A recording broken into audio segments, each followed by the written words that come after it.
Hello everyone, Dr. Mad here. Let's get mad about poetry.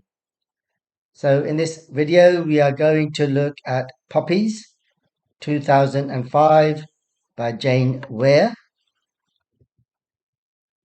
This poem is about a mother's memories of her son. It is never made clear what happened to the son, but we can work out that the son has probably died in some war. The poem was written after the events of 9/11 and the wars against Afghanistan and Iraq, and Weir has said that she wrote it in response to the deaths of British soldiers in those wars. So here's Jane Weir next to a memorial, which is a statue or a stone block to mark something, to remember something or someone. So Jane Weir was born in 1963 in Manchester, England, and she is still going strong. She lived in Northern Ireland in the 1980s. She has two sons, and she was a textile designer. And these things are relevant, strangely enough, I think, to the poem. She has an English mother and Italian father, which is not relevant to the poem, but people with dual heritage are often very interesting people. They quite often end up as writers or actors or in other kind of artistic fields. And she has won many awards for her poetry. So, as always, here is a glossary for the poem. Please do pause the video and try to learn these words, or at least read through them 2 or 3 times, so that when you come to the poem itself, you can really focus on the overall meaning. Here are the techniques that she uses, quite a few, as you can see. And I'll just point out this word here. So, wishbone, okay, is a forked shape. And memorial, I mentioned earlier. Okay, so I'm going to move on. So let's listen to an audio version and then we'll go through it line by line.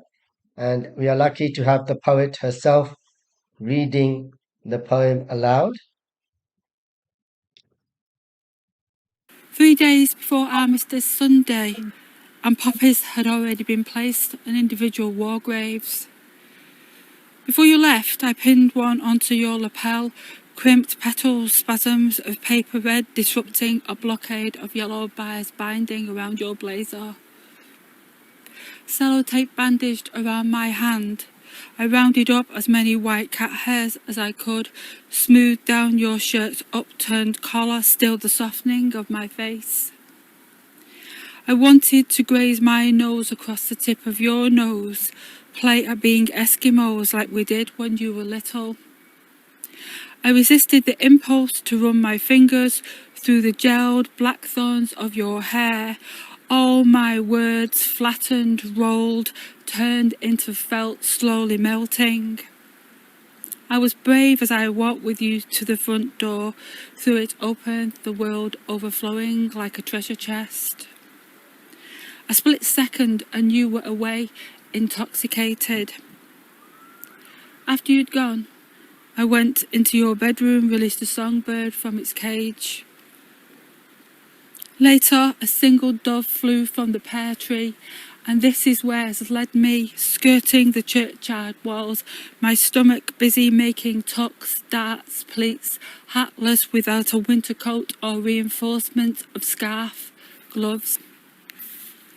On reaching the top of the hill, I traced the inscriptions on the war memorial, leaned against it like a wishbone. The dove pulled freely against the sky, an ornamental stitch. I listened, hoping to hear your playground voice catching on the wind. Okay, so let's go through the poem. So as you can see there, she starts by saying that it's 3 days before Armistice Sunday. So armistice means peace. And Armistice Sunday is the second Sunday in November to mark all the wars that have happened. It's most closely linked to the end of World War One on the 11th of November, but it isn't just about World War One nowadays. So poppies, as you I'm sure know, we use poppies to kind of show that we are remembering that war and all the other wars. And she's saying that they had already been placed on war graves. So she's obviously gone to this graveyard, possibly where her son is buried and where other soldiers are buried. And then, now this is interesting because on the one hand, she kind of starts physically in this location in the cemetery, but then straight away she goes, you can see that she's going backwards in her mind to her memory. So when her son left, and maybe he had just left to join the army or he had left to go and fight in some war. It's not very clear. It's not clear at all from the poem. So she had pinned a poppy onto his blazer, onto the front bit of the blazer. And crimped means like folded up. So I'm sure you've seen a poppy, and in the middle near the black bit, it's kind of tightly folded up. And petals are the colored parts of a flower. Now, spasms is when something moves involuntarily without meaning to, and normally it's to do, well, quite often to do with pain. So she's introducing the semantic field of war. Now, in other words to do with war, because obviously this is a war poem and paper red. So obviously this is the poem made of paper. Sometimes they're made of plastic, sometimes of paper. So this means to interrupt. Blockade is like a barrier. Normally in military, you prevent the enemy from going past a certain point. Obviously here she's just using these war words, terminology as part of the poem because it's about war. And then yellow bias. Now the word bias in this case, so you see, she's a textile designer, okay, and a poet, and the poem is about war. So it's a very interesting poem. She uses words to do with war, but also to do with textile design. So bias means where on a piece of cloth you've got the main kind of pattern, and then if you've got something going against the main pattern, it's called a bias. And binding around your blazer, so obviously this is like jacket of his uniform. And then she takes some sellotape and wraps it around her hand, and she uses it to clean his jacket. So I don't know if you've ever done this. I mean, you can get proper rollers, proper tools to do this, but quite often people just take some sellotape to clean their jackets or whatever. And they've obviously got a cat, a white cat. So she uses it to clean the hairs off the jacket, and she kind of smooths down his shirt's collar. And then obviously she's sad about him leaving, so she has, and her face is becoming soft, but she has to harden it. She has to steel it. She has to harden it because she doesn't want him to feel upset. Okay. And then she says she wants to graze, which means to rub their noses together like Eskimos, like they used to do when, presumably when they were little. Okay. And so this is called an Eskimo kiss. And then she says, but she doesn't do that. And she also resists the impulse, the desire to run her fingers. So she's trying not to treat him like a child, okay, the way she used to. He's a grown man now, but we can assume that he's not that old, okay? He's maybe just 18 or 20 or, quite young. So she tries not, well, she doesn't run her fingers through his hair. So blackthorns is interesting. It's a plant, fruit, but it's got thorns, okay? But apparently this is what the crown of Jesus was made of. So this is like a religious reference in the sense of that Jesus sacrificed himself for human beings, for the human race. And the son, the soldier, just like all soldiers, they sacrifice themselves for their country and for the people in the country. So people have different views of war. Some are against it and some are for it, or some, well, most people think that best to avoid, but sometimes you can't avoid it. And people have views on politicians, but I think most people agree that soldiers themselves are very brave people and they sacrifice themselves for the rest of us. And then she says that she's trying to talk, but the words are not coming out. And now she starts to use textile design terminology, what we call semantic field of textile design. So semantic means to do with meaning. Okay, so if you're not sure about this, you can listen to the introduction videos again, please. And notice here we have strong enchantment. So going straight to the next stanza, all right, slowly melting. So her words are melting, but obviously this is a metaphor to say that she can't speak. But she tries to be brave, okay? So she walks him to the front door and opens it. And then obviously here we have a simile that when you're young, the whole world is your oyster. There's a saying, all right? Your whole life is ahead of you. So it's like a treasure chest of possibilities that you can do, all the experiences you're going to have, all the people you're going to meet. And then notice that on the one hand, she's really missing him. She doesn't want him to go. And she's hoping that he'll stay. But from his point of view, he's young, he's excited, he wants to go. So he just quickly goes. Just in 1 second, he goes. And this is a metaphor, presumably. So intoxicated means to be drunk with alcohol. But obviously, in this case, it's not with alcohol. He's drunk with excitement. He can't wait to get away. And because he's young and going to war, to him, he probably doesn't occur to him that he can die. You see, when you're young, you can't imagine that you can die. And when he's gone, she goes into his bedroom. Now, this I think is metaphorical, but it may not be.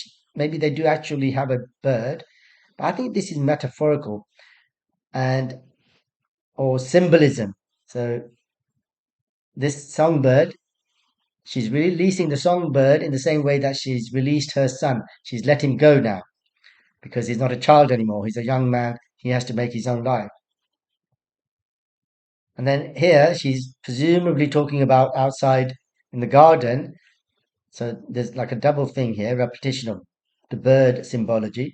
And doves are to do are also symbolic of war, sorry, of freedom and love and peace. Yeah. So this is to do with freedom. Doves are to do with peace and love, which is ironic, isn't it? Because he's actually going to war. But normally when people go to war in their mind, they're looking for peace. Okay.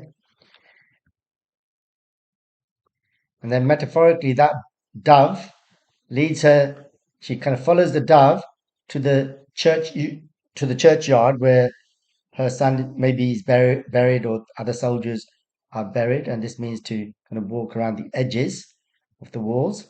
And here we have personification. Her stomach is busy. And here we have a list, but also semantic field of textile design. Okay, so tucks, darts, pleats. So these are like folds. This is all to do with clothes and design. And she went without thinking. And even though it's cold, it's November, she went without a hat, and without a coat. And here we have again the terminology of war. So reinforcements normally means extra soldiers. So without scarf or gloves. And then presumably this churchyard is on a hill. So she reaches the top of the hill and there's a memorial, which is like a stone block or a statue, in this case, a block probably, with the names of soldiers on it. Okay, inscriptions are pieces of writing written on monuments or memorials, or it can be in books as well, but in this case, it's on the memorial and it's probably the soldiers who have died. Leaned against it like a wishbone. So on the one hand, what this means here is that she's making that forked shape. Also, the word wishbone, the word wish, has connotations of wishing, of hoping that, or wishing that he hadn't died.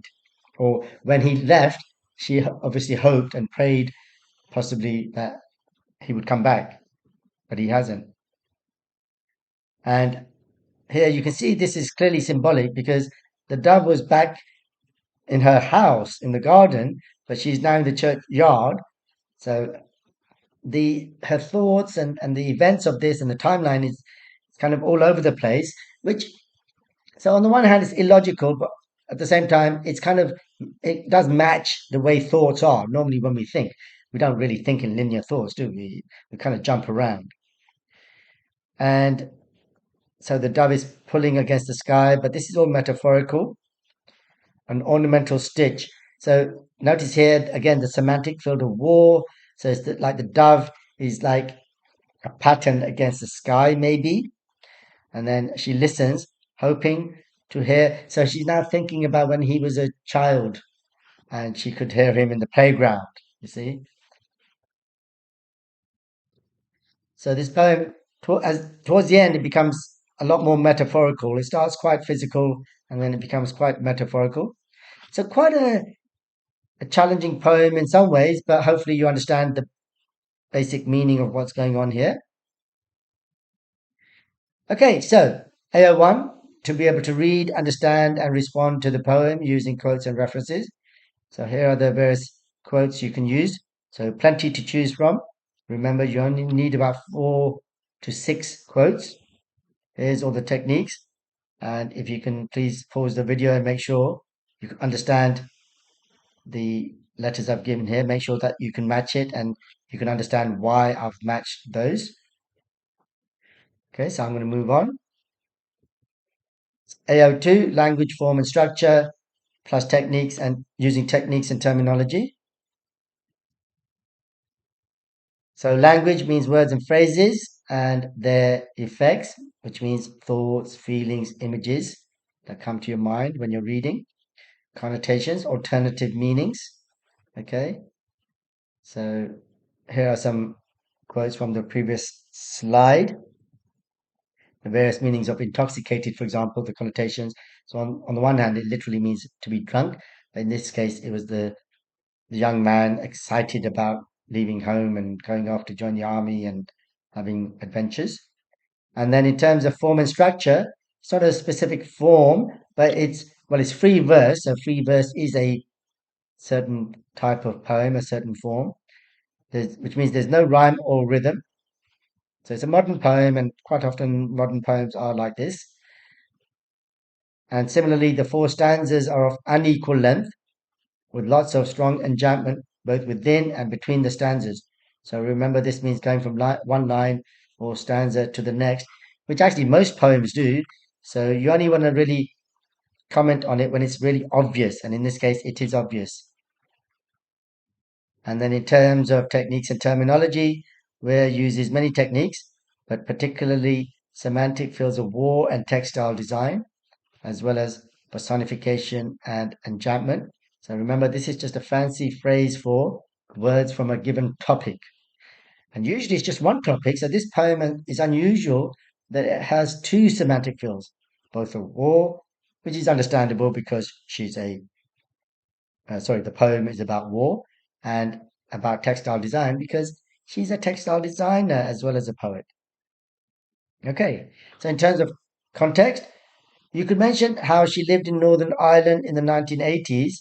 So she would have experienced the troubles there, and that might have got her interested in war. And she has also said that she wrote the poem. Sorry, there's a slight mistake there. I had the plural. So she wrote the poem in response to the events of 9/11 and beyond. And she has 2 sons, and she has an English mother and Italian father, and she was a textile designer. So this explains the semantic field of textile design, and obviously the poem is about war, so therefore it has a semantic field of war. And the fact that she has 2 sons, although they are, as far as I know, they are not soldiers, but all these things may have made her wonder how she would have felt if her sons had been soldiers and maybe gone out and not come back.